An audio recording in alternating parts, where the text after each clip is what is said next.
اس دنیا سے ہر ایک انسان کو کوچ کرنا ہے۔ کل نفس ذائقۃ الموت، ہر نفس کو موت کا مزہ چکھنا ہے۔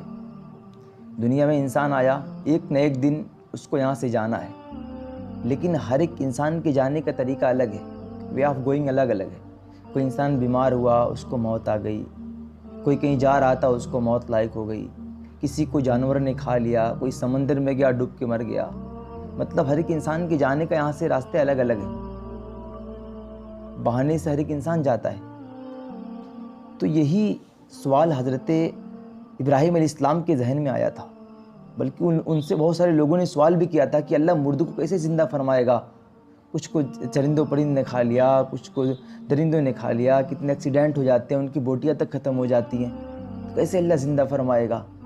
تو ابراہیم علیہ السلام نے کہا وَإِذْ قَالَ إِبْرَاهِيمُ رَبِّ أَرْنِي كَيْفَ تُحْيِي الْمَوْتَى قَالَ أَوَلَمْ تُؤْمِنْ قَالَ بَلَى وَلَكِنْ لِيَطْمَئِنَّ قَلْبِي قَالَ فَخُذْ أَرْبَعَةً مِّنَ الطَّيْرِ فَصُرْهُنَّ إِلَيْكَ ثُمَّ اجْعَلْ عَلَى كُلِّ جَبْلٍ مِّنْهُنَّ جُزْءًا ثُمَّ ادْعُهُنَّ يَأْتِينَكَ سَعْيًا وَاعْلَمْ أَنَّ اللَّهَ عَزِيزٌ حَكِيمٌ۔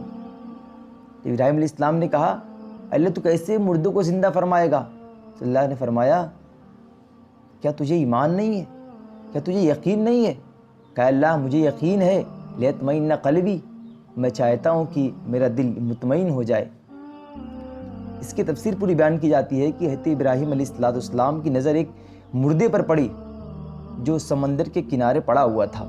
جب سمندر کا پانی چڑھتا تو سمندر سے مچھلیاں آتی، اس مردے کو کھاتی، اور جب پانی گھٹ جاتا تو جنگل سے چرند و پرند آتے، پہلے جانور آتے اس کو کھاتے، جو بچ جاتا تو پرندے آتے کھا کر کے اپنے پیٹوں کو بھر لیتے، ان سے کچھ بچتا تو کچھ ہوا فضا میں اڑ جاتے، کچھ زمین میں چلے جاتے، کچھ پانی میں مل جاتے۔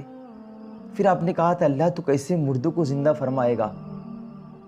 تب اللہ سے سوال کیا تھا، پھر اللہ رب العزت نے فرمایا تمہیں دیکھنا ہے، ظاہر سی بات ہے اللہ کے نبی ہیں، ان کی بات تو اللہ ٹالے گا نہیں۔ تو اللہ نے فرمایا فخذ اربعۃ من الطیر، 4 پرندے لے لو، فخذ اربعۃ من الطیر فصرهن الیک ثم اجعل علی کل جبل منهن جزءا، 4 پرندے پکڑو، ان کو آپس میں کیما کیما کر دو، بوٹی بوٹی کر دو، کرنے کے بعد ان کو الگ الگ پہاڑوں پہ رکھ دو۔ بعض روایتوں میں آیا کہ 7 پہاڑ پر آپ نے ان کے گوشت آپس میں ملا کر کے رکھے تھے، اور بعض میں آیا آپ نے 4 پہاڑ پر رکھے، الگ الگ پہاڑوں پہ رکھ دو، پھر ان کو بلاؤ، آپ کے پاس دوڑتے ہوئے آئیں گے۔ پھر فرمان ہے جزء ثم ادعوهن يأتينك سعيا، پھر آپ ان کو بلاؤ، آپ کے پاس دوڑتے ہوئے آئیں گے۔ تو ابراہیم علیہ السلام نے پھر ان کو بلایا تھا، جب ان کو بلایا تو ان کے آپس میں ہڈیاں جڑنے لگی، آپس میں گوشت ملنے لگے، سب تیار ہو گئے، آپ کے پاس دوڑتے ہوئے آ گئے۔ جب آپ کچھ نہیں تھے تو اللہ اس بات پر قادر ہے، آپ کو پیدا کرنے پر قادر ہے، اور جب آپ اس دار فانی سے چلے جائیں گے پھر بھی اللہ آپ کو زندہ فرمائے گا۔ بعث بعد الموت یہ حق ہے، اللہ زندہ کرے گا۔ آپ کے ذہن میں یہ سوال نہیں آنا چاہیے کہ کیسے زندہ اللہ کرے گا، کسی کی بوٹیاں تک ختم ہو گئی، کسی کو چرند و پرند نے کھا لیا، کوئی سمندر میں ڈوب گیا، مچھلیوں نے کھایا، چرند و پرند نے کھایا، یہ میٹر نہیں کرتا ہے۔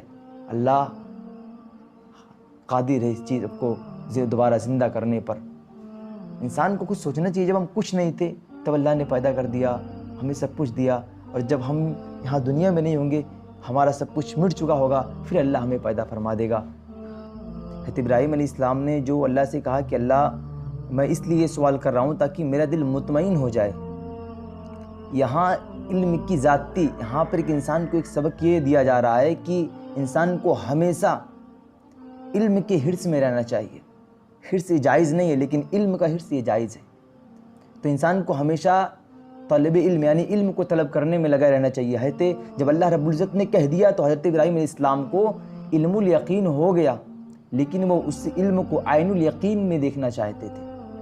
علم الیقین کا مطلب اللہ نے کہہ دیا تو علم الیقین ہے، لیکن اسی کو پریکٹیکلی اگر وہ دیکھنا چاہتے تھے تو اس کو عین الیقین کہتے ہیں۔